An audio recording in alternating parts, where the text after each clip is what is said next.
The 2016 Republican National Convention in Cleveland, Ohio coming to an end. Donald Trump, the nominee, accepting the nomination.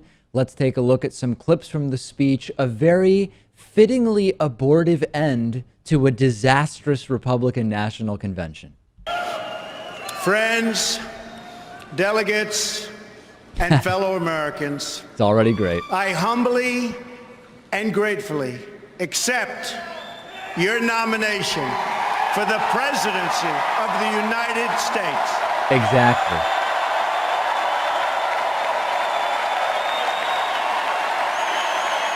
Yeah.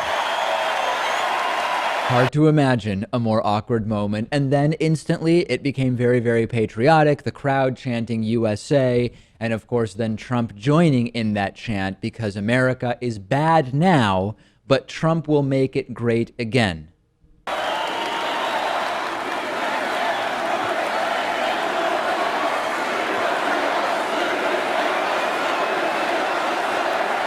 USA, USA, Right. USA, USA.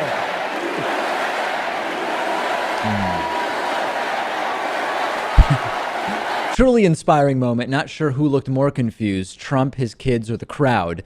And then, of course, Trump went into the bulk of the speech, which lasted a little over an hour. He promised he would not be lying during the speech. Sort of a nice thing to mention. It happened to be a lie in and of itself. The general theme of the speech, lying and slamming Hillary Clinton. And one thing that was sort of odd to me, and I want to play a clip for you, one of the few factual policy ideas he proposed is an example of something he can't do a thing about. Here's what I mean. Let's take a look and then I'll explain. I have a message for all of you. The crime and violence that today afflicts our nation will soon, and I mean very soon, come to an end. Okay.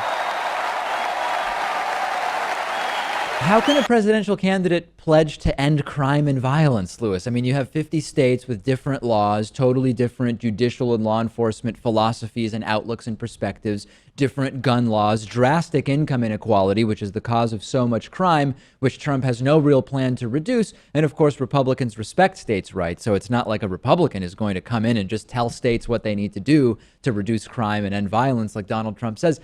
How is the president going to end crime and violence? That's a good question.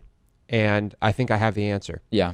So we've heard Trump say endlessly that he wants to make the military a lot stronger, right? Of course, yeah. And now you couple that with this. I think what he wants to do is impose a nationwide martial law enforced by the military. And your mic has been on the entire time today, which is fantastic. Isn't that great? I know. It's highly unusual. So let's go through a list of some of the lies, untruths told by Donald Trump during this amazing Republican convention speech to cap off arguably the worst and most destructive Republican convention in decades. First of all, one lie that Donald Trump told was America is one of the highest taxed nations in the world. It's not. Actually, according to statistics from the Organization for Economic Cooperation and Development, the U.S. is among the least taxed nations in the developed world and even in the broader world, somewhere in the 30s. Donald Trump going on to say that 2 million more Latinos are in poverty today than when President Obama took his oath of office less than 8 years ago.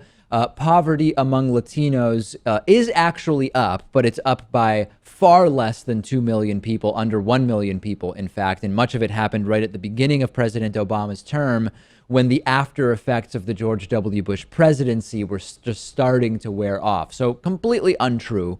Another lie from Donald Trump during his speech. Decades of progress made in bringing down crime are now being reversed by this administration's rollback of criminal enforcement. Actually, crime continues to be down dramatically since President Obama became president. The recent rise is sort of ambiguous at best. Yet another distortion from lying Trump. And then another lie from Trump. Trump went on to blame President Obama for the dismal state of American infrastructure. It is true that we are having an infrastructure problem in the U.S. President Obama has proposed making huge investments to fix infrastructure. It's Republicans who year after year after year have blocked those requests. And continuing on to undocumented immigration, saying nearly 180,000 illegal immigrants with criminal records ordered deported from our country are tonight roaming free to threaten peaceful citizens. So this, of course, implies that undocumented immigrants are particularly prone to commit acts of violence and crime. We've debunked that extensively. One analysis, for example, from 2010 census data shows that about 1.6% of immigrant males age 18 to 39, typically like the most stigmatized as dangerous group, only 1.6% of that immigrant group commits crimes versus 3.3% of native-born males. So absolutely ridiculous. The speech was a scam, Lewis. It presented a picture of the United States that doesn't exist and then used that fake U.S. as the reason why people should vote for Trump, not Strump. It is the definition of a sort of straw man fallacy. Yeah, it's Trump's it's his strategy, right? I mean, paint a bad picture and tell people you need me to save you.